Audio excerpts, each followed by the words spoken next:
जय हिंद दोस्तों आज हम बात करेंगे सेक्शन 117 ऑफ बीएनएस की,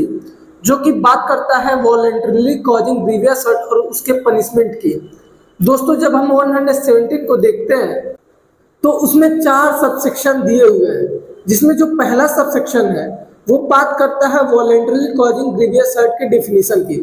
दोस्तों इसमें जो सबसेक्शन 1 है वो कहता है कि यदि कोई व्यक्ति कोई ऐसा कार्य कारित करता है जिससे सामने वाले को घोर उपहति होती है, यानी कि उसे ग्रीवियस हर्ट होती है और उसका अनुमान उसे पहले से होता है, तो वो वॉलंटरली कॉजिंग ग्रीवियस हर्ट के अंदर फॉल करता है। दोस्तों इसका जो सब क्लास 2 है वो इसके पनिशमेंट की बात करता है और कहता है कि जो कोई व्यक्ति ऐसा कार्य करेगा उसको 7 साल तक की सजा और फाइन के लिए लायबल किया जाएगा। दोस्तों इसका जो सब क्लास 3 है वो बात करता है पनिशमेंट फॉर परमानेंट डिसेबिलिटी की, यानी कि यदि कोई व्यक्ति ऐसा कार्य कारित करता है जिससे सामने वाले का कोई भी अंग परमानेंट डिसेबल हो जाता है तो उसको मिनिमम 10 साल की जेल या उससे बढ़ाकर आजीवन कारावास तक की जा सकती है। दोस्तों इसमें जो सब क्लास 4 है वो नया जोड़ा गया है, जो कि मॉब लिंचिंग से रिलेटेड है।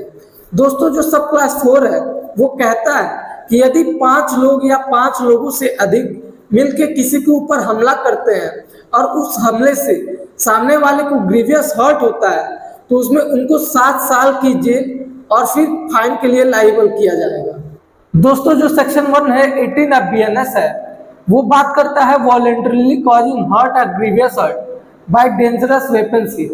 जिसमें 2 सब क्लास दिए गए हैं। जिसमें जो पहला सब क्लास है वो बात करता है यदि कोई व्यक्ति किसी डेंजरस वेपन से किसी को हर्ट कारित करता है तो उसे 3 साल तक की जेल व 20,000 तक का जुर्माना लगाया जा सकता है। दोस्तों इसमें जो सेकेंड सब क्लास है वो बात करता है यदि कोई व्यक्ति किसी डेंजरस वेपन से किसी के ऊपर हमला करता है और उसे ग्रीवियस हर्ट कारित करता है तो उसमें उसको मिनिमम 1 साल तक की जेल, जिसे बढ़ाकर 10 साल तक किया जा सकता है और फाइन के लिए पनिश किया जाएगा। दोस्तों जो सेक्शन 119 ऑफ बीएनएस है वो बात करता है वॉलंटरली कॉजिंग हर्ट और grievous hurt to extort property और to constrain to an illegal act की, जिसमें 2 सब क्लास दिए गए हैं। जिसमें जो पहला सब क्लास है वो कहता है कि यदि कोई व्यक्ति किसी की संपत्ति लेने या फिर उससे कोई अवैध कार्य कराने के लिए मजबूर करता है और उसके इस दौरान उसे हर्ट कारित करता है तो उसे 10 साल तक की जेल और फाइन के लिए पनिश किया जाएगा। दोस्तों इसका जो सब क्लास 2 है उसको बात करता है कि यदि कोई व्यक्ति सामने वाले की संपत्ति लेने या फिर उससे कोई अवैध कार्य कराने के लिए मजबूर करता है और उसके इस दौरान उसको ग्रीवियस हर्ट कारित करता है तो उसे आजीवन कारावास या फिर 10 साल तक की जेल और फाइन के लिए पनिश किया जाएगा।